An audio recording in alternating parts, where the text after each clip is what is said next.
Of S block elements. ठीक है, तो इस वीडियो में हम लोग देखने वाले हैं सम ऑफ द फिजिकल क्वालिटीज, सम नहीं most of the physical qualities या प्रॉपर्टीज हम लोग देखने वाले हैं एस ब्लॉक एलिमेंट्स की। ठीक है, तो स्टार्ट करते हैं। Today we are going to discuss about ionization energy.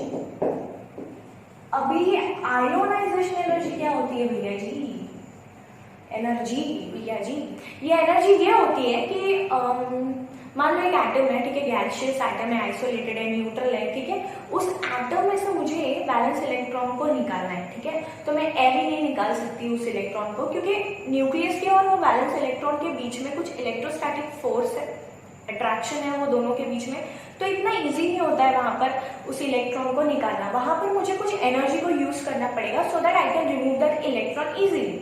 ठीक है, तो एनर्जी यूज करनी पड़ेगी मुझे, तो वो जो एनर्जी मैं यूज करती हूँ उस इलेक्ट्रॉन को निकालने के लिए, that energy is nothing but ionization energy. ठीक है, अगर आपको डीपली आयोनाइजेशन एनर्जी के बारे में पढ़ना है तो हमारा क्लासिफिकेशन ऑफ एलिमेंट्स का एक वीडियो है जिसमें हमने आयोनाइजेशन एनर्जी को बहुत ही ब्रीफली और डिटेल कंप्लीट उसकी स्टडी करवाई है, वो वीडियो आप देख सकते हो। ठीक है, तो यहाँ मैं इसका एक छोटा सा डेफिनेशन दे देती हूँ आपको, that ionization is energy is nothing but the amount of energy required to remove a valence electron from an isolated होना चाहिए, then gaseous, then neutral atom, ये उसकी कंडीशन होनी चाहिए। ठीक है, तो जो अमाउंट ऑफ एनर्जी में मुझे लगेगी इस इलेक्ट्रॉन को निकालने में, that will be nothing but ionization energy. ठीक है, अभी आयोनाइजेशन एनर्जी से रिलेटेड और कुछ टर्म्स है जो आपके एनसीईआरटी में दिए हुए हैं, जैसे ionisation enthalpy, ionization potential. Now what is this ionisation enthalpy and potential? ठीक है, ये होता क्या है, सपोज मान लो कि ये एक एटम है एक्स, अच्छे से लिखती हूँ एक्स, अब समझ आया कि ये एक्स है। ठीक है, ये एक्स, मैंने इसमें से क्या किया है, एक इलेक्ट्रॉन को निकाल लिया, तो इस एक्स पे क्या होगा, पॉजिटिव चार्ज आ जाएगा, प्लस यहाँ पर क्या हो जाएगा, ये इलेक्ट्रॉन। ठीक है, तो ये क्या हो गई भाई मेरी, ये हो गई आयोनाइजेशन एनर्जी। इस इलेक्ट्रॉन को निकालने में मैंने यहाँ पर कुछ एनर्जी को यूज किया है, that is nothing but Q1। ठीक है, इसको आप आयोनाइजेशन एनर्जी 1 ले लो। अब आप इस आयोनाइजेशन एनर्जी को आयोनाइजेशन एंथैल्पी बोलोगे। कब बोलोगे? जब मैं बोलूंगी आपको कि यहाँ पर मान लो इसको 1 मोल कंसीडर करो आप। ठीक है, when I am taking this as 1 mole, this ionization energy is said to be ionization enthalpy। ठीक है, जब आप इसको एक मोल बोलोगे तो ये आयोनाइजेशन एनर्जी नहीं, आयोनाइजेशन एंथैल्पी हो जाएगी, या आप इसको आयोनाइजेशन पोटेंशियल भी बोल सकते हो। ठीक है, आयोनाइजेशन एंथैल्पी और आयोनाइजेशन पोटेंशियल लिख दूं क्या मैं यहां पर? आयोनाइजेशन एंथैल्पी, हाँ, और ये आयोनाइजेशन पोटेंशियल। ठीक है ना, अगर मैं इसमें से एक और इलेक्ट्रॉन को रिमूव करूं, ठीक है, तो ये आयन यहां पर आ जाएगा। ठीक है, this ion will come over here, then I will take out 1 more electron from it, तो यहाँ पर क्या हो जाएगा, +2 चार्ज आ जाएगा, एक और इलेक्ट्रॉन को मैंने निकाल दिया, मीन्स यहाँ पर Q2 यूज किया मैंने, जो एनर्जी यूज की दैट इज Q2। ठीक है, तो यहाँ पर मुझे एक और एंथैल्पी मिल गई, that is ionisation enthalpy number 2, और I can say it ionization potential number 2, है ना, ऐसे भी मैं इसको बोल सकती हूँ ना। 1 more electron I am removing over here, तो मैंने यहाँ पर x+2 चार्ज है इस पर। ठीक है, एक और इलेक्ट्रॉन को रिमूव कर दिया तो इस पर क्या आ जाएगा, x+3 चार्ज आ जाएगा, क्योंकि मैंने एक और इलेक्ट्रॉन को रिमूव कर दिया। isn't it? तो यहाँ मुझे एक और एंथैल्पी मिल जाएगी, that will be nothing but IE3, और I can also say it as ionization potential number 3, है ना? ऐसे भी मैं बोल सकती हूँ। तो आप देख रहे हो यहाँ पर किस तरह से चार्जेस इसके बढ़ते जा रहे हैं, ऑक्सीडेशन स्टेट इसकी बढ़ती जा रही है। So these terms are nothing but, this is nothing but ionization energy. Then these are some of its types. These are some of the terms which is related to ionization energy, which are nothing but ionization enthalpy, or you can also say it as ionization potential. ठीक है? Now let us see some of the trends which we observe in the periodic table. है ना? Trends हम कहाँ देखते हैं? Periodic table में देखते हैं। When we are observing the trends in the periodic table, ठीक है, जब हम periodic table के trends observe करते हैं ionization energy से related, तो ये हमेशा opposite होता है। किस चीज के opposite होता है? atomic radii के। ठीक है, जैसे कि आपको पता है, बहुत अच्छे से पता चल गया है अभी तो, कि atomic radii जब हम down the group जाते हैं तो क्या होता है? बढ़ता है, और हम throughout means along the period जाते हैं, left to right जाते हैं जब, तब क्या होता है कि atomic radii बढ़ता है कि घटता है? Obviously घटता है, ठीक है। तो जब एटॉमिक रेडियस घटेगा तो आयोनाइजेशन पोटेंशियल जो होगा वो बढ़ेगा, क्योंकि वो उसका वाइस वर्सा होता है। और जब एटॉमिक रेडियस बढ़ेगा तो आयोनाइजेशन पोटेंशियल घटेगा। ये चीज हमेशा याद रखनी है आपको कि आयोनाइजेशन पोटेंशियल जो होता है, ट्रेंड लिख दूं मैं यहाँ पर, इसका ट्रेंड लिख रहे हैं हम लोग in periodic table ionization energy के बारे में। तो आयोनाइजेशन पोटेंशियल जो होता है वो इनवर्सली प्रोपोर्शनल होता है एटॉमिक साइज के, या आप बोल सकते हो कि डायरेक्टली प्रोपोर्शनल होता है जेड इफेक्टिव के। ठीक है, जेड इफेक्टिव क्या होता है बच्चों? इफेक्टिव न्यूक्लियर चार्ज भी बोल सकते हो आप इसको।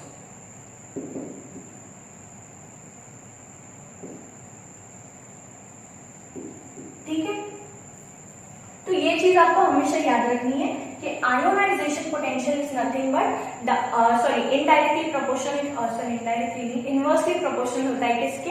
एटॉमिक साइज के। तो थ्रू आउट और पहले पीरियड हम लोग देख लेंगे, तो आपको अच्छे से आ गया होगा ये पीरियोडिक टेबल कुछ इस तरह से होता है ना? यहाँ पर कौन कौन होता है? हाइड्रोजन होता है, देन लिथियम, देन सोडियम, है ना? यहाँ पर बेरिलियम होता है, देन यहाँ पर मैग्नीशियम, है ना? यहाँ पर डी ब्लॉक एलिमेंट्स होते हैं नीचे, beryllium, then boron, carbon, nitrogen, oxygen, fluorine, and then यहाँ पर कौन होता है? नियॉन। यहाँ पर कौन होता है? Aluminium, silicon, phosphorus, sulphur, chlorine, then argon, है ना? कुछ इस तरह से ही होता है ना? और यहाँ पर हीलियम होता है, isn't it? ये आपको याद होना चाहिए। अभी पीरियोडिक टेबल बिल्कुल ऐसे होना चाहिए आपके माइंड में। ठीक है, तो जब आप यहाँ पर इस वे में जाओगे, ये हमारा लेफ्ट हैंड साइड हो गया और ये हमारा राइट हैंड साइड हो गया, सॉरी राइट हैंड साइड हो गया आर। ठीक है, तो ये हमारा लेफ्ट हैंड साइड है, ये हमारा राइट हैंड साइड है। लेफ्ट हैंड साइड में सारे हमारे एस ब्लॉक एलिमेंट्स हैं और राइट हैंड साइड में पी ब्लॉक एलिमेंट्स हैं। ठीक है, ये तो आपको बहुत अच्छे से पता है। तो ये जो लेफ्ट हैंड साइड वाले एलिमेंट्स होते हैं, इनकी आयोनाइजेशन पोटेंशियल ज्यादा होगी या कम होगी? कम होगी कि ज्यादा होगी? अभी आपको ये बहुत अच्छे से पता है, मैंने आपको पहले ही बताया कि एटॉमिक साइज अगर बढ़ेगा तो आयोनाइजेशन पोटेंशियल क्या होगा? घटेगा। तो आपको ये अच्छे से पता है कि यहाँ पर अगर आप along the period जाते हो तो atomic radii decreases, isn't it? If the atomic radii is decreasing, obviously the ionization potential is increasing, isn't it? तो यहाँ पर क्या हो जाएगा? ग्रुप S ब्लॉक एलिमेंट्स का जो आयोनाइजेशन पोटेंशियल होगा वो लो होगा, और यहाँ पर P ब्लॉक एलिमेंट्स जो होंगे उनका आयोनाइजेशन पोटेंशियल जो होगा वो हाई होगा, है ना? राइट हैंड साइड वाले जो एलिमेंट्स होंगे they will be having highest ionization potential, whereas the elements present in the left hand side will be having lowest ionization potential. Understood?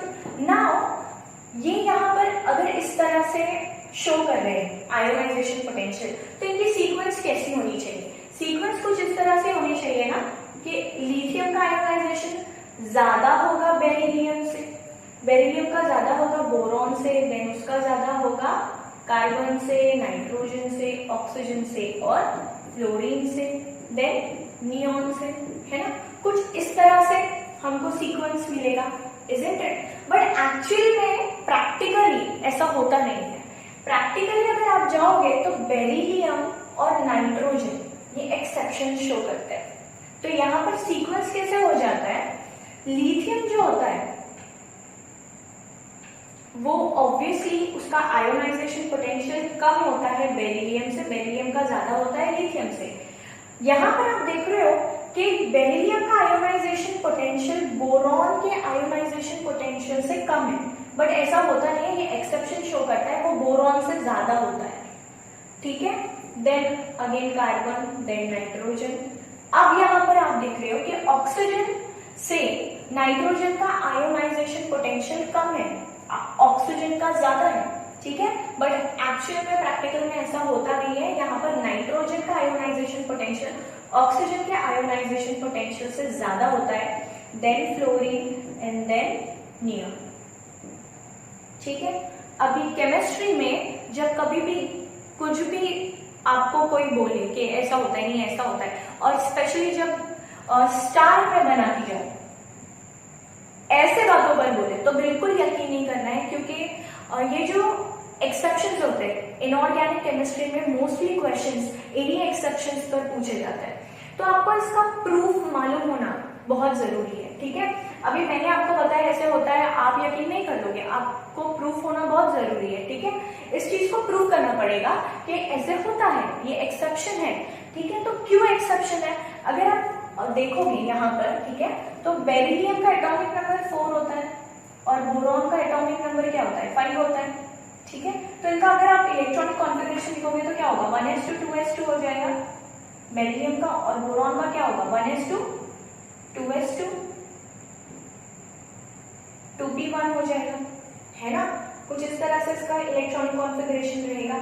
तो यहाँ पर क्या होगा, जब मैं इलेक्ट्रॉन को रिमूव करूंगी यहाँ से, ठीक है, जब मैं इलेक्ट्रॉन को रिमूव करूंगी यहाँ से, तो इसका जो इलेक्ट्रॉन है वो ज्यादा क्लोज है न्यूक्लियस से एज कंपेयर टू बोरॉन, ठीक है। यहाँ पर आप देख रहे हो, अगर मैं कुछ इस तरह से बनाऊं, ये न्यूक्लियस मान लो बेरिलियम का, यहाँ पर इसमें 2 इलेक्ट्रॉन है, देन इस शेल में 2 इलेक्ट्रॉन है, ठीक है। और अगर आप बोरॉन का देखोगे तो मान लो अगर ये न्यूक्लियस है, यहाँ पर 2 इलेक्ट्रॉन है, यहाँ पर भी 2 इलेक्ट्रॉन है, और कुछ लगभग इसी के आसपास वो 1 इलेक्ट्रॉन है, ठीक है। तो इस इलेक्ट्रॉन का डिस्टेंस न्यूक्लियस से जो है वो कम है as compare to this electron. तो मुझे इस इलेक्ट्रॉन को निकालने में, वो जो वहां पर इलेक्ट्रोस्टैटिक फोर्स ऑफ अट्रैक्शन है वो फोर्स यहाँ पर ज्यादा है, तो मुझे उस इलेक्ट्रॉन को निकालने में ज्यादा एनर्जी यूज करनी पड़ेगी, ठीक है, एज कंपेयर टू दिस। यहाँ पर साइज बढ़ रहा है तो सॉरी इलेक्ट्रॉन कुछ ज्यादा दूर है, isn't it? तो यहाँ पर मुझे क्या होगा, यहाँ पर ज्यादा एनर्जी नहीं लगेगी मुझे एज कंपेयर टू बेरिलियम, ठीक है। तो यहाँ पर क्या हो जाता है, बेरिलियम का आयोनाइजेशन पोटेंशियल एज, वहां पे मुझे आयोनाइजेशन एनर्जी ज्यादा लगेगी उस इलेक्ट्रॉन को रिमूव करने में, ionization potential will be more over there, ठीक है। तो ये तो बात हो गई बेरिलियम और बोरॉन के बीच की। Now let us talk about nitrogen और ऑक्सीजन। नाइट्रोजन का कम होना चाहिए ऑक्सीजन से, पर नाइट्रोजन ऑक्सीजन से ज्यादा क्यों बता रहा है, तो नाइट्रोजन का एटॉमिक वेट कितना होता है 7, और ऑक्सीजन का एटॉमिक वेट होता है 8, करेक्ट। अब आप इसका इलेक्ट्रॉनिक कॉन्फ़िगरेशन लिखोगे तो कैसा होगा, 1s2 2s2 2p3, यहाँ पर क्या हो जाएगा 1s2 2s2 2p4, ठीक है। अब 3 4 इसमें क्या करोगे मैम, आप ये पूछोगे ना। तो यहाँ पर आप देखोगे इस ये जो है ये कुछ इस तरह से होता है, px py pz है ना, यहाँ पर 1 इलेक्ट्रॉन, यहाँ पर 1, यहाँ पर 1, यहाँ पर कैसे होगा 1 2 3 और चौथा वाला यहाँ, ठीक है। तो अब मुझे क्या करना है, जब मैं इलेक्ट्रॉन को रिमूव करूंगी, तो यहाँ से जब मैं इलेक्ट्रॉन को रिमूव करूंगी, एक ही सिंगल इलेक्ट्रॉन है वहां पर, ठीक है, एक सिंगल इलेक्ट्रॉन है ना इसके ऑर्बिट्स में, तो जब मैं इनको रिमूव करूंगी तो ऑब्वियसली मुझे वहां पर आयोनाइजेशन एनर्जी यूज करूंगी मैं, पर यहाँ पर अगर आप देखोगे तो यहाँ पर पेयर्ड इलेक्ट्रॉन्स है, ठीक है। पेयर्ड इलेक्ट्रॉन्स है मतलब वो दोनों इलेक्ट्रॉन्स एक दूसरे को रिपेल कर रहे हैं, अट्रैक्ट तो नहीं करेंगे, है ना, कि भैया आ जा तू मत जा, नहीं, ऐसे नहीं होगा। वो दोनों एक दूसरे को रिपेल कर रहे हैं तो ऑब्वियसली वो बोलेगा हाँ ठीक है चल निकल, है ना, ऐसे ही बोलेगा ना। तो यहाँ से इस इलेक्ट्रॉन को निकालना ज्यादा आसान होगा मेरे लिए एज कम्पेयर टू दिस, ठीक है। तो मुझे यहाँ पर जो होगी आयोनाइजेशन एनर्जी कम लगेगी, ठीक है। यहाँ पर अगर मैं बोलूँ तो Q1 अगर मैं आयोनाइजेशन एनर्जी बेरिलियम की बोलूँ, यहाँ पर ये ज्यादा रहेगी Q2 से। यहाँ पर अगर मैं बोलूँ तो आयोनाइजेशन एनर्जी जो मुझे ऑक्सीजन में लगेगी, समझो Q2 मान लो, वो क्या होगी, कम होगी। किससे कम होगी,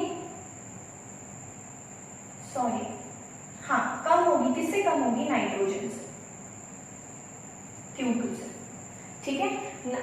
मुझे ज्यादा लगेगी एनर्जी यहाँ पर, नाइट्रोजन से इलेक्ट्रॉन को रिमूव करने में मुझे ज्यादा आयोनाइजेशन एनर्जी लगेगी, वेराज ऑक्सीजन में मुझे कम आयोनाइजेशन एनर्जी लगेगी। कम आयोनाइजेशन एनर्जी लगेगी इसीलिए आयोनाइजेशन पोटेंशियल भी वहां पर कम हो जाएगा, तो इसीलिए यहाँ पर मैंने इस तरह से उसको चेंज कर लिया। तो ये सीक्वेंस आपको समझ आया, अगर लिखा नहीं है तो वीडियो को पॉज करो और छापो, ठीक है। तो ये तो हमने देखा अलोंग द पीरियड, ठीक है। अभी हमको अलोंग द ग्रुप भी देखना होगा, इज इट इट। तो जब हम ग्रुप में देखेंगे, ठीक है, जब हम ग्रुप में बात करेंगे ग्रुप 1 और ग्रुप 2 के एलिमेंट्स की, ठीक है, ग्रुप 1 और ग्रुप 2 के एलिमेंट्स की जब हम बात करेंगे तो एक चीज हमेशा याद रखनी है आपको, ठीक है, एटॉमिक रेडियाई के बारे में। यहाँ पर क्या होगा, एटॉमिक रेडियाई, जैसे जैसे आप ऊपर से नीचे आओगे तो क्या होगा, एटॉमिक रेडियाई क्या होगा, वो बढ़ता जाएगा। एटॉमिक रेडियाई अगर बढ़ रहा है यहाँ पर तो ऑब्वियसली क्या होगा, यहाँ पर आयोनाइजेशन पोटेंशियल घटेगा, इजंट इट, आयोनाइजेशन पोटेंशियल घट जाएगा यहाँ पर।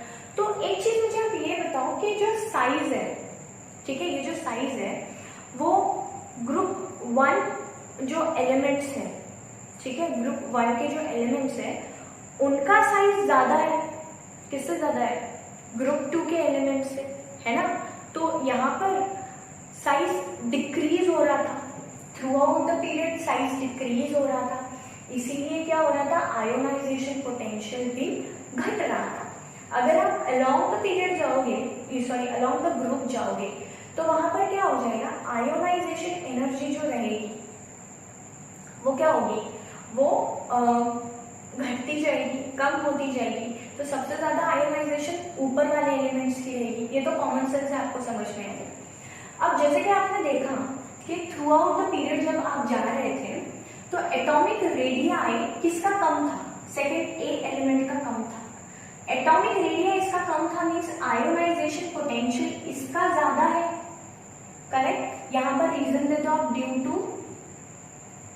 Due to more atomic radii, या साइज भी आप इसको बोल सकते हो, ठीक है। क्या ज्यादा है यहाँ पर, आयोनाइजेशन पोटेंशियल, IE1 लिख रही हूं मैं यहाँ पर, या आप इसको IP1 भी बोल रहे हो। फर्स्ट की बात कर रही हूँ मैं, सेकेंड की बात नहीं की यहाँ पे, ठीक है। फर्स्ट आयोनाइजेशन पोटेंशियल, फर्स्ट की बात कर रही हूँ मैं। तो यहाँ पर क्या हो रहा है, आपको दिख रहा है कि ग्रुप 1 के एलिमेंट से ज्यादा आयोनाइजेशन पोटेंशियल किसका ज्यादा है, ग्रुप 2 के एलिमेंट्स का, ठीक है। तो ग्रुप 1 के एलिमेंट्स कौन से होते हैं यहाँ पर, lithium, sodium, potassium, rubidium, caesium, ठीक है। यहाँ पर ले लो आप beryllium, magnesium, calcium, strontium and barium, ठीक है। यहाँ पर फ्रांसियम और रेडियम की हम ज्यादा बात नहीं करेंगे क्योंकि रेडियो एक्टिव एलिमेंट्स है वो, ठीक है। तो यहाँ पर हम इनकी बात करेंगे। तो यहाँ पर क्या होगा, ये जो ग्रुप 1 के एलिमेंट्स है इनका आयोनाइजेशन पोटेंशियल कम होना चाहिए ग्रुप 2 के एलिमेंट से, बट यहाँ पर ऐसा होता नहीं है। यहाँ पर एक और एक्सेप्शन है, ठीक है। जब कभी भी आप पढ़ो तो यहाँ पर एक्सेप्शंस पर स्टार बनाया करो, क्योंकि यही एक्सेप्शंस है जो एग्जाम्स में पूछे जाते हैं। Common straight forward questions inorganic chemistry में नहीं आते, ठीक है। तो यहाँ पर लिथियम और बेरियम को आपको याद रखना है। क्यों याद रखना है कि ये जो मैंने यहाँ लिखा है कि ग्रुप 1 का है लिथियम, तो इसको आयोनाइजेशन पोटेंशियल इसका कम होना चाहिए, बट यहाँ पर ऐसा होता नहीं है। यहाँ पर लिथियम का जो आयोनाइजेशन पोटेंशियल होता है वो अराउंड 520 किलो जूल्स पर मोल होता है, ठीक है, और बेरियम का जो होता है वो 503 किलो जूल्स पर मोल होता है। तो यहाँ पर लिथियम का क्या हो गया, ज्यादा हो गया आयोनाइजेशन पोटेंशियल। क्यों ज्यादा हो गया अभी बताओ बोला, आयोनाइजेशन पोटेंशियल क्यों लिथियम का ज्यादा है बेरियम से? ऑब्वियसली कॉमन सेंस यूज करना है कि एटॉमिक साइज, ठीक है, एटॉमिक साइज जो है, एटॉमिक रेडियस जो है, जो साइज है लिथियम का वो कम है, ठीक है, वहां पे कम है, तो मुझे जो इलेक्ट्रॉन को निकालने में एनर्जी लगेगी वो ऑब्वियसली ज्यादा लगेगी ना as compare to barium. Barium में क्या है, वहां पर इफेक्टिव न्यूक्लियस क्या है, कम है between the nucleus and the electron, ठीक है, वहां पे जो फोर्स ऑफ अट्रैक्शन है, इलेक्ट्रोस्टैटिक फोर्स ऑफ अट्रैक्शन है न्यूक्लियस के और वो वैलेंस इलेक्ट्रॉन के, तो वो बहुत कम है, तो वहां पर मैं इजीली इलेक्ट्रॉन को निकाल लूंगी बेरियम से। But as compare to lithium में वैसे मैं नहीं कर सकती, वहां पे मुझे ज्यादा आयोनाइजेशन एनर्जी लगेगी। आयोनाइजेशन एनर्जी ज्यादा लगेगी मतलब आयोनाइजेशन पोटेंशियल इसका ज्यादा रहेगा, ये चीज आपको याद रखनी है, ठीक है। ये तो बात हो गई IP1 की या IE1 की, ठीक है।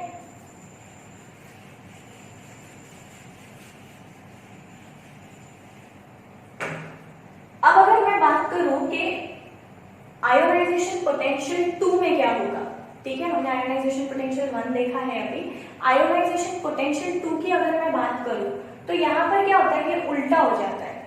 यहाँ पर देख रहे हो आप ग्रुप 1 एलिमेंट्स का आयोनाइजेशन पोटेंशियल ज्यादा हो जाता है ग्रुप 2 के एलिमेंट से, ठीक है। ऐसा कब होता है, ये कब होता है, आयोनाइजेशन पोटेंशियल 2 में। अब ऐसे क्यों होगा, कब आएगा ये 2, आपको पता है एक और इलेक्ट्रॉन मुझे यहाँ से निकालना पड़ेगा, ठीक है। मान लो अगर ये सोडियम है, यहाँ पर मैंने एक इलेक्ट्रॉन को निकाल दिया था, पहले तो यहाँ पर पॉजिटिव चार्ज आ गया था, देन ठीक है, तो और एक इलेक्ट्रॉन निकालूंगी तो +2 आ जाएगा इस पर, है ना, कुछ इस तरह से हो जाएगा। तो अब यहाँ पर देख रहे हो, यहाँ पर ये जो Na+ है, एक पॉजिटिव चार्ज आ गया, तो सोडियम का इलेक्ट्रॉनिक कॉन्फिगरेशन अगर आप करोगे, एटॉमिक नंबर उसका 11 होता है, तो लास्ट ऑर्बिट में एक इलेक्ट्रॉन होता है, वो जो निकल गया है यहाँ पर उस पर एक पॉजिटिव चार्ज आ गया, ठीक है। तो यहाँ पर जब वो पहुंचेगा तो उसने एक इनर्ट गैस कॉन्फिगरेशन को अटेन कर लिया है, ठीक है। तो यहाँ पर क्या हो गया, इनर्ट गैस इलेक्ट्रॉनिक कॉन्फिगरेशन बन गया, किसका, सोडियम का, ठीक है। इनर्ट गैस इलेक्ट्रॉनिक कॉन्फिगरेशन बनता है सोडियम का, ठीक है। तो जब कभी भी किसी भी एलिमेंट का इलेक्ट्रॉनिक कॉन्फिगरेशन बन जाता है, वहां से इलेक्ट्रॉन को रिमूव करना बहुत मुश्किल होता है, वहां बहुत ज्यादा एनर्जी देनी पड़ती है। तो अगर आप ग्रुप 2 के एलिमेंट्स में से एक इलेक्ट्रॉन को निकालोगे तो एक इलेक्ट्रॉन और बाकी है अभी उनके वैलेंस शेल में, बट यहाँ पर ग्रुप 1 एलिमेंट्स में एक इलेक्ट्रॉन आप निकाल दोगे तो वो अटेंड कर देते हैं इनर्ट गैस इलेक्ट्रॉनिक कॉन्फिगरेशन को, जिससे सोडियम का इलेक्ट्रॉनिक कॉन्फिगरेशन 10 हो जाएगा, जो नियॉन का है एटॉमिक नंबर, है ना। अगर आप लिथियम से निकालोगे तो क्या हो जाएगा, वो हीलियम का इलेक्ट्रॉनिक कॉन्फिगरेशन देगा। तो उस टाइम पर इनमें से वो आयंस नहीं बनाते जल्दी, इनर्ट गैसेस, ठीक है, नोबल गैसेस आयंस नहीं बनाते, तो क्या होगा, वहां पर मुझे ज्यादा एनर्जी यूज करनी पड़ेगी इलेक्ट्रॉन को निकालने में, एज मुझे वहां पर ज्यादा आयोनाइजेशन एनर्जी निकालनी पड़ेगी, ऑब्वियसली वहां पे आयोनाइजेशन पोटेंशियल ज्यादा लगेगा, ठीक है। तो ये एक चीज आपको समझ आई कि यहाँ पर होता क्या है, डाउन द ग्रुप आपको मैंने बता दिया, अलोंग द पीरियड भी मैंने आपको बता दिया। Now let us see some of the application where this ionization potential or energy or enthalpy is used. तो ऑक्सीडेशन स्टेट के बारे में आपने सुना होगा, नहीं सुना है तो टेंशन नहीं लेना है, यहाँ पे आपको पता चल जाएगा। ऑक्सीडेशन स्टेट होती क्या है, ये स्टेट ऐसी स्टेट होती है बच्चों जहां पर एक एलिमेंट रीच करता है जब वो इलेक्ट्रॉनिक कॉन्फिगरेशन को अटेंड करता है, किसके इलेक्ट्रॉनिक कॉन्फिगरेशन को, इनर्ट गैस एलिमेंट की, ठीक है। मीन्स जैसे अगर मैंने लिथियम से एक इलेक्ट्रॉन को निकाल दिया तो वो किसका इलेक्ट्रॉनिक कॉन्फिगरेशन को अटेंड करेगा, हीलियम के, तो हीलियम क्या होता है, इनर्ट गैस होता है, नोबल गैस एलिमेंट, देन उसमें से इलेक्ट्रॉन को रिमूव करना बहुत मुश्किल होता है, करेक्ट। तो वैसे ही let us take the definition first, let us note down the definition, a state reached by an element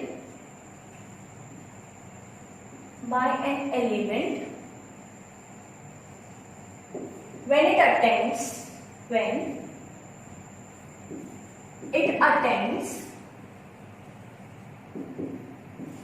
the inert gas electronic configuration by using electron or by removal of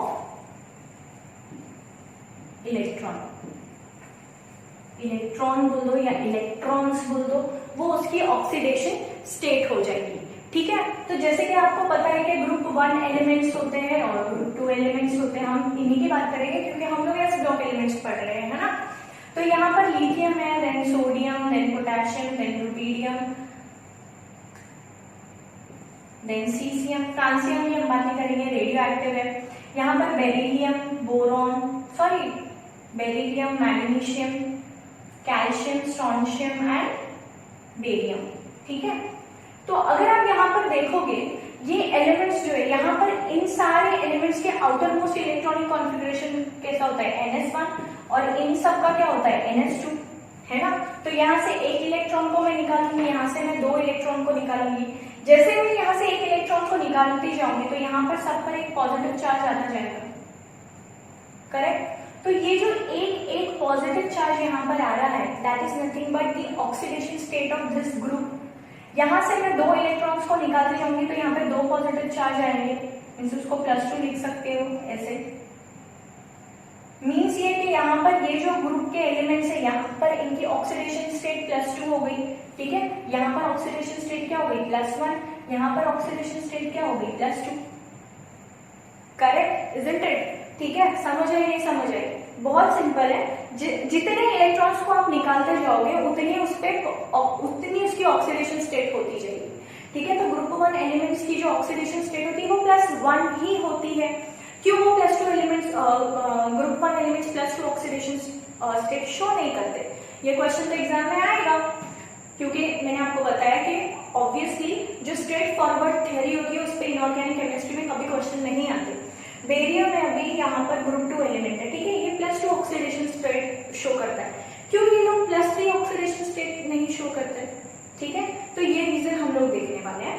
अगर आप यहाँ पर देखोगे sodium को, ठीक है, sodium को ले लिया मैंने, अब यहाँ पर सोडियम को जब मैंने लिया है तो मैं इसमें से एक इलेक्ट्रॉन को रिमूव करूंगी तो सोडियम प्लस हो जाएगा, प्लस यहाँ पर मैं क्या लिख दूंगी, एक इलेक्ट्रॉन, ये क्या हो गया मेरा Ie1, है ना। अब मुझे और एक एलिमेंट को निकालना है, मीन्स अगर मुझे यहाँ पर +2 चार्ज चाहिए, सोडियम पर +2 चार्ज चाहिए मुझे, तो मुझे क्या करना पड़ेगा, इस सोडियम के आयन से एक और इलेक्ट्रॉन को निकालना पड़ेगा +2 चार्ज के लिए। तो मेरा ये क्या हो गया, Ie2 हो गया, है ना। तो यहाँ पर अगर आप देखोगे तो ये क्या होता है बच्चों, Ie2 माइनस Ie1, इसकी वैल्यू जो होती है वो ग्रेटर होती है किससे, 16 इलेक्ट्रॉन वोल्ट से, ठीक है। जब कभी भी किसी इलेक्ट्रॉन को रिमूव करने के लिए 16 इलेक्ट्रॉन वोल्ट से ज्यादा लगेगी एनर्जी, तब वहां से इलेक्ट्रॉन रिमूव नहीं होता है, ठीक है। जहां पर भी आयोनाइजेशन पोटेंशियल 16 इलेक्ट्रॉन वोल्ट से ज्यादा लगता है तब वहां पर इलेक्ट्रॉन रिमूव नहीं होता है। तो अगर आप यहाँ पर देखोगे कि यहाँ पर Ie2 minus Ie1 is greater than 16 electron volt, means ये जो रिएक्शन है हमारा, ये जो इलेक्ट्रॉन को हम रिमूव कर रहे हैं ये पॉसिबल ही नहीं है, ये रिमूव ही नहीं कर सकते हम लोग, ये हो ही नहीं सकता।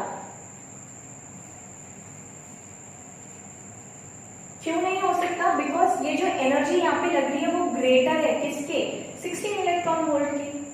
अब आप मुझे पूछोगे कि मैडम 16 इलेक्ट्रॉन वोल्ट क्या होता है, ठीक है।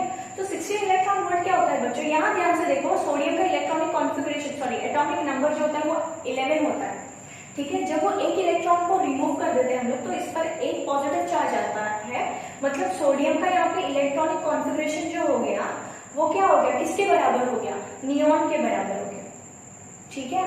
नियॉन एक नोबल गैस एलिमेंट, एक इनर गैस एलिमेंट है जिसमें से इलेक्ट्रॉन को रिमूव करना आसान बात नहीं है, वो आयन बनाता ही नहीं है, ठीक है, जल्दी आसानी से आयन नहीं बनाता है, तो यहाँ से हम इलेक्ट्रॉन को रिमूव नहीं कर सकते क्योंकि नियॉन की जो आयोनाइजेशन पोटेंशियल नियॉन का जो होता है वो अराउंड 15.75 इलेक्ट्रॉन वोल्ट होता है, which is nothing but nearly equal to 16 electron volt, इसलिए हमने यहाँ पर 16 इलेक्ट्रॉन वोल्ट लिखा है, ठीक है। तो कंफ्यूज नहीं होना है इनके बीच में, उसको अप्रॉक्स ले लिया है यहाँ पर, ठीक है। तो यहाँ पर आप देख रहे हो जब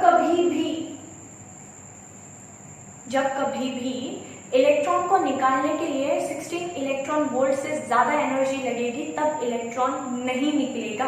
तो यहाँ पर एक इलेक्ट्रॉन तो आसानी से निकल जा रहा है, ठीक है, दूसरा इलेक्ट्रॉन निकालने के लिए मुझे 16 इलेक्ट्रॉन वोल्ट से ज्यादा एनर्जी लगेगी जो पॉसिबल नहीं है, तो पॉसिबल नहीं है, इसीलिए यहाँ पर क्या हो जाएगा, ग्रुप 1 के जो एलिमेंट्स होते हैं वो हमेशा +1 ऑक्सीडेशन स्टेट दिखाते हैं, +2 ऑक्सीडेशन स्टेट दिखाने की इनकी कैपेसिटी नहीं होती है, ठीक है। अब ये बात करते हैं कि ग्रुप 2 एलिमेंट्स, ये तो ग्रुप 1 एलिमेंट्स की बात की हमने, कि अब जो ग्रुप 2 एलिमेंट्स होते हैं ये +2 ऑक्सीडेशन स्टेट दिखाते हैं, +3 ऑक्सीडेशन स्टेट ये लोग क्यों नहीं दिखाते हैं। तो चलो यहाँ पर एक एग्जाम्पल ग्रुप 2 के एलिमेंट का भी ले लेते हैं हम लोग, ठीक है। ग्रुप 2 का कोई भी एलिमेंट बोलो, चलो बोलो जल्दी से, मैग्नीशियम ले लो, ठीक है। अभी मैग्नीशियम से मैंने एक इलेक्ट्रॉन को रिमूव कर दिया तो यहाँ पर क्या हो गया, Mg+1 गया, करेक्ट। एक और इलेक्ट्रॉन को मैंने रिमूव कर दिया तो ये क्या हो गया, Mg+2 हो गया, एक और इलेक्ट्रॉन को मैंने रिमूव कर दिया तो ये Mg+3 हो गया। हम क्वेश्चन ये पूछ रहे हैं कि Mg+3 क्यों नहीं होती ऑक्सीडेशन स्टेट ग्रुप 2 के एलिमेंट्स की, क्यों ग्रुप 2 के एलिमेंट्स +2 ऑक्सीडेशन स्टेट बताते हैं, ये हमारा क्वेश्चन है, ठीक है।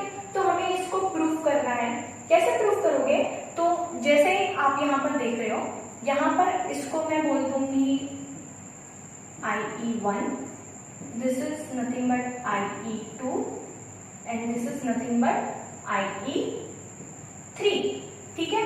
तो अगर आप यहाँ पर देखोगे तो यहाँ पर IE2 माइनस IE1 जो है, यहाँ पर जो IE2 माइनस IE1 लग रहा है वो कुछ 11.2 इलेक्ट्रॉन वोल्ट से कम होता है, ठीक है। यहाँ पर जो IE2 माइनस IE1 है वो 11.2 इलेक्ट्रॉन वोल्ट से कम होता है, इसीलिए यहाँ पे इजीली 2 इलेक्ट्रॉन रिमूव कर सकते हो आप, ठीक है। अब जब 2 इलेक्ट्रॉन यहाँ पर रिमूव हो चुके, ठीक है, तो जब आप IE3 देखोगे, ठीक है, जब आप IE3 को यहाँ पर देखोगे मीन्स IE3 माइनस IE2, ये जो वैल्यू होती है ये ग्रेटर होती है 16 इलेक्ट्रॉन वोल्ट से, मीन्स यहाँ पर ये पॉसिबल नहीं है, ठीक है, ये होना पॉसिबल, 3 इलेक्ट्रॉन निकलना पॉसिबल नहीं है। क्यों पॉसिबल नहीं है, क्योंकि अगर आप यहाँ पर Mg+2 को देखोगे तो यहाँ पर मैग्नीशियम का एक्चुअल में एटॉमिक नंबर क्या होता है, 12 होता है, 2 इलेक्ट्रॉन इससे रिमूव कर दिए इसीलिए ये Mg+2 हो गया। जब 2 इलेक्ट्रॉन इसमें से रिमूव हो गए तो ये क्या हो गया, Mg10 हो गया, ठीक है। 10 किसका इलेक्ट्रॉनिक कॉन्फ़िगरेशन होता है, नियॉन का, मीन्स इसने इनर्ट गैस का इलेक्ट्रॉनिक कॉन्फ़िगरेशन अटेंड कर लिया है। तो जब ये इनर्ट गैस एलिमेंट का इलेक्ट्रॉनिक कॉन्फ़िगरेशन अटेंड कर लेता है, इसके बाद यहाँ से इलेक्ट्रॉन को निकालना मुश्किल है, नामुमकिन है, ठीक है, मुश्किल ही नहीं नामुमकिन होता है, ठीक है। तो यहाँ पर आप देख रहे हो कि इलेक्ट्रॉनिक कॉन्फ़िगरेशन इसने इनर्ट गैस एलिमेंट का अटेंड कर लिया है, तो यहाँ पर मुझे एनर्जी जो लगेगी वो 16 इलेक्ट्रॉन वोल्ट से ज्यादा लगेगी। और पहले ही मैंने आपको बता दिया जब कभी भी आयोनाइजेशन एनर्जी आपको 16 इलेक्ट्रॉन वोल्ट से ज्यादा लगेगी, आयोनाइजेशन पोटेंशियल आपको 16 इलेक्ट्रॉन वोल्ट से ज्यादा लगेगा, तब क्या हो जाएगा, वहां से इलेक्ट्रॉन रिमूव नहीं होगा। ठीक है, तो ये चीज हमेशा आपको ध्यान में रखनी है। तो क्या होता है, ऐसे होता है, इसीलिए ग्रुप 1 एलिमेंट्स जो होते हैं वो +1 ऑक्सीडेशन स्टेट दिखाते हैं और ग्रुप 2 एलिमेंट्स जो होते हैं वो +2 ही ऑक्सीडेशन स्टेट दिखाते हैं, +3 नहीं दिखाते। Now let us see one more application of ionization energy, जो हम देखते हैं आयोनिक बॉन्ड फॉर्मेशन में। ठीक है, क्या देखते हैं हम लोग, आयोनिक बॉन्ड फॉर्मेशन। तो what is this ionic bond formation? Ionic bond formation होता क्या है भाई? आयोनिक बॉन्ड किसमें बनता है, एक कैटायन ले लो, एक अनायन ले लो। ठीक है, वो दोनों जब कुछ इलेक्ट्रोस्टैटिक फोर्स ऑफ अट्रैक्शन से जुड़ेंगे तो उनके बीच में एक बॉन्ड बनेगा। जो बॉन्ड बनेगा वो क्या होता है, वो होता है आयोनिक बॉन्ड। ठीक है, यहाँ पर लिख दूं मैं, एक कैटायन ले लो, ठीक है, वैसे एक अनायन ले लो। ठीक है, इन दोनों के बीच में जो इलेक्ट्रोस्टैटिक फोर्स ऑफ अट्रैक्शन आएगा, इलेक्ट्रोस्टैटिक फोर्स ऑफ अट्रैक्शन आएगा। ठीक है, तो यहाँ पर ये जो इलेक्ट्रोस्टैटिक फोर्स ऑफ अट्रैक्शन आ जाएगा, उससे ये लोग एक बॉन्ड बनाएंगे। That bond is nothing but ionic bond. जैसे मान लो मेरे पास सोडियम है जिसपे पॉजिटिव चार्ज है, ये मेरा कैटायन हो गया, और ये क्लोरीन है जिसपे नेगेटिव चार्ज है, ये मेरा अनायन हो गया। और यहाँ पर ये दोनों इलेक्ट्रोस्टैटिक फोर्स ऑफ अट्रैक्शन से एक बॉन्ड बना रहे हैं। इस बॉन्ड को बोलते हैं आयोनिक बॉन्ड, जेम्स बॉन्ड। ठीक है, तो उसको आयोनिक बॉन्ड बोलते हैं। नाउ लेट अस सी के आयोनिक बॉन्ड फॉर्मेशन क्या होता है, ये टेंडेंसी होती है। ठीक है, तो वो टेंडेंसी कैसी होती है बच्चों, कभी भी याद रखना है कि आयोनाइजेशन एनर्जी के इनवर्सली प्रोपोर्शनल होती है। क्या, आयोनिक बॉन्ड फॉर्मेशन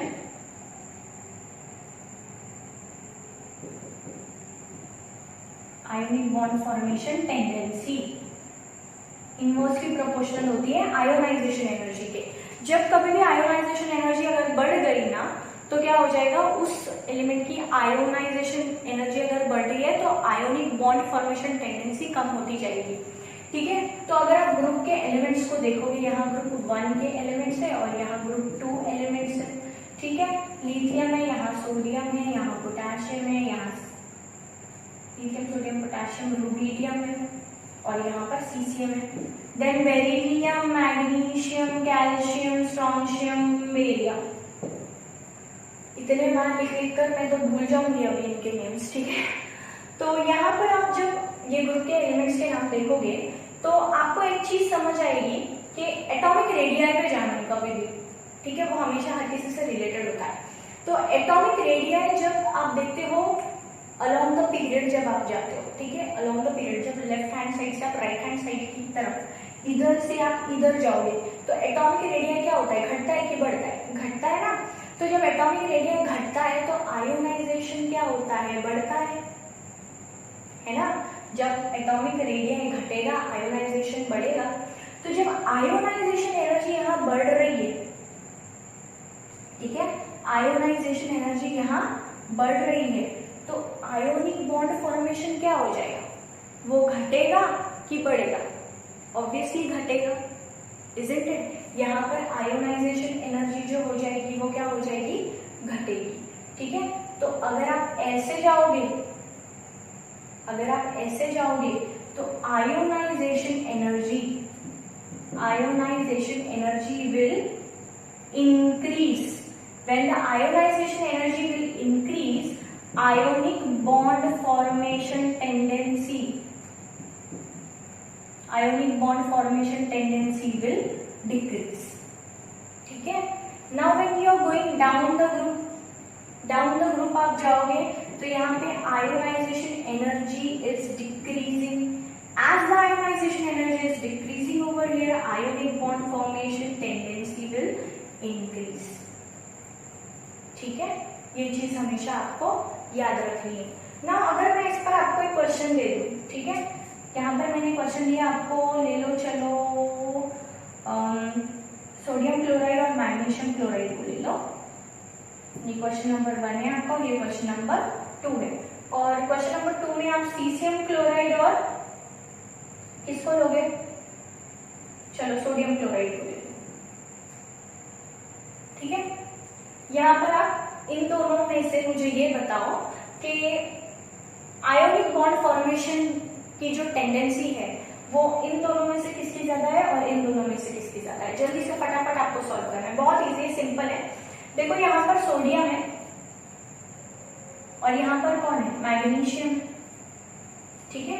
तो मैंने आपको क्या बताया कि जब आप ग्रुप 1 से ग्रुप 2 की तरफ जाओगे तो आयोनिक बॉन्ड फॉर्मेशन की जो टेंडेंसी है वो कम हो रही है, करेक्ट। आयोनिक बॉन्ड फॉर्मेशन की जो टेंडेंसी है वो कम हो रही है, तो यहाँ पर क्या हो जाएगा? Ionic bond formation of sodium chloride will be greater then magnesium chloride. Okay, now caesium chloride और सोडियम क्लोराइड को अगर देखोगे आप तो वो एक ही ग्रुप में है, यहाँ सोडियम है और यहाँ सीसियम है। तो डाउन द ग्रुप जब आप जाओगे तो डाउन द ग्रुप क्या हो रहा है? जैसे जैसे आप नीचे जाओगे आयोनिक बॉन्ड फॉर्मेशन टेंडेंसी बढ़ती जा रही है, तो सोडियम से ज्यादा ionic bond formation tendency caesium की रहेगी, कुछ इस तरह से, ठीक है। तो ऐसे भी क्वेश्चंस आपको आ सकते हैं एग्जाम में। So this is how what is ionic bond formation and this is the relation between the ionization energy and ionic bond formation tendency. Now let us see कि ये जो ionization energy है, ionization potential या enthalpy बोल दो आप इसको, ये metallic character से या electropositive character of S block element से कैसे रिलेट करती है, ठीक है। तो यहाँ पे हम लोग क्या देखने वाले हैं? मेटालिक कैरेक्टर, किसका metallic character? S block elements का। आप इसको इलेक्ट्रोस्टैटिक इलेक्ट्रोपॉजिटिव कैरेक्टर भी बोल सकते हो, ठीक है। तो एक चीज यहाँ पे फिर से ध्यान रखनी है जो कि हम यहाँ पे रिलेटेड देख रहे हैं आयोनाइजेशन एनर्जी के। तो अगर यहाँ पर आयोनाइजेशन एनर्जी ज्यादा रही ना तो यहाँ पर उसका मेटालिक कैरेक्टर जो क्या हो जाता है वो कम हो जाता है, और जितनी आयोनाइजेशन एनर्जी इसकी कम रहेगी मेटालिक कैरेक्टर उतना ज्यादा होगा। तो यहाँ पर आपको आप इसको रिलेट कैसे कर सकते हो? दैट मेटालिक कैरेक्टर और electropositive character is inversely proportional to ionization energy. इस तरह से भी आप इसको याद रख सकते हो। अभी आपको पता है कि आयोनाइजेशन एनर्जी जो है वो ग्रुप 1 के एलिमेंट की कम है ग्रुप 2 के एलिमेंट से। देखा है ना, पिछले वीडियोस देख लो, इसमें भी डिस्कस किया है हमने कि ग्रुप 1 के एलिमेंट्स जो होते हैं उनकी आयोनाइजेशन एनर्जी कम होती है। किससे कम होती है? ग्रुप 2 के एलिमेंट से, ठीक है। तो यहाँ पर क्या हो जाएगा? मेटालिक कैरेक्टर इसका अपोजिट हो जाएगा, मीन्स उल्टा हो जाएगा, वाइस वर्सा हो जाएगा इसका। कैसे हो जाएगा? Metallic character of group 1 elements will be greater than the metallic character और electropositive character of group 2 elements, ठीक है।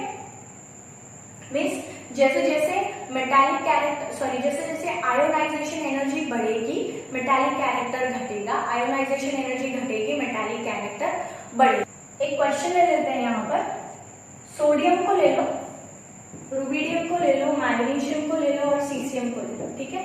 और आपको करना क्या? ले लो मतलब इनको गोद में लेना है आपको। यहाँ पर इनको आपको अरेंज करना है increasing order of metallic character में।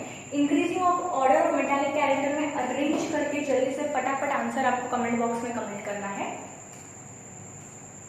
1 2 3 टाइम, ठीक है। तो कैसे अरेंज करोगे आप इसको? सोडियम है, ये ग्रुप 1 में आता है, रुबिडियम भी ग्रुप 1 में आता है, मैग्नीशियम ग्रुप 2 में आता है, सीसियम ग्रुप 1 में आता है, ठीक है।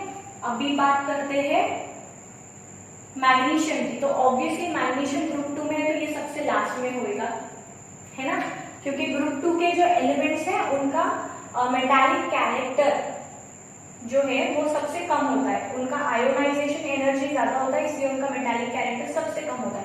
तो सबसे लास्ट में मैग्नीशियम रहेगा, ठीक है। अभी डाउन द ग्रुप जब आप जाओगे, ठीक है, तो वहां पे आयोनाइजेशन एनर्जी बढ़ती है कि घटती है? डाउन द ग्रुप आप जब जाओगे तो आयोनाइजेशन एनर्जी वहां पर बढ़ेगी कि घटेगी? आपको ये याद होगा कि एटॉमिक रेडियाई बढ़ता है, एटॉमिक रेडियाई के वाइस वर्सा आयोनाइजेशन एनर्जी होता है। अगर आप डाउन द ग्रुप जाओगे तो एटॉमिक रेडियाई बढ़ेगा, मींस आयोनाइजेशन एनर्जी कम होगी। जब नीचे नीचे आप जाओगे तो आयोनाइजेशन एनर्जी कम होगी, मींस मेटालिक कैरेक्टर बढ़ता जाएगा। ठीक है, तो सबसे ज्यादा जो मेटालिक कैरेक्टर होगा वो सोडियम का होगा। उसके बाद जैसे जैसे आप नीचे जाओगे तो मेटालिक कैरेक्टर क्या होगा, बढ़ता जाएगा। करेक्ट, तो सबसे पहले यहाँ पर सीसियम होगा, सीसियम के बाद रुबीडियम, देन सोडियम और उसके बाद आएगा मैग्नीशियम। तो अगर मैं आपको बोलूं कि इंक्रीजिंग ऑर्डर में आपको इनको अरेंज करना है मेटालिक कैरेक्टर में, तो कुछ इस तरह का सीक्वेंस आपको मिलेगा। ठीक है, तो यहाँ पर देख लिया हमने आयोनाइजेशन एनर्जी, उसके टाइप्स और उससे रिलेटेड कुछ टर्म्स और उसके कुछ एप्लीकेशंस भी और कुछ क्वेश्चंस भी हमने सॉर्ट आउट कर ली। In our next video we will be discussing about the reducing agents और उसके बारे में बहुत कुछ हम डिस्कस करने वाले हैं। ठीक है, so till then keep smiling and keep learning, have a nice day, tata bye bye, see you, good night.